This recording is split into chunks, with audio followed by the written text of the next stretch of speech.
आज म्हणलं स्वतःला जरा जाब विचारावा, आईसाठी आपण काय करतो आढावा घ्यावा.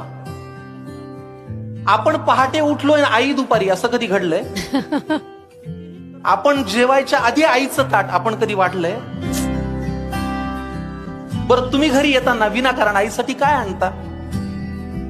तुम्ही घरी येताना विनाकारण आईसाठी काय आणता? बरं तुम्ही सांगा, तुमच्या स्वतःच्या आईचा फेवरेट कलर कोणता? देवा, आईला हवं ते मिळू दे अशी प्रार्थना कधी केलीये? पाहिलं का आई शेवटची कधी ऑनलाईन आलीये? तिच्या बर्थडेची पार्टी तिच्या मैत्रिणींना बोलून आपण कधी देतो? तिने केलेला पसारा कधी आपण आवरतो? तरीही बाळाला कोणी बोललं की तिचं मन येतं भरून. तरीही बाळाला कोणी बोललं ना की तिचं मन येतं भरून. आपण बोलताना मात्र विनाकारण शिव्या आईवरून.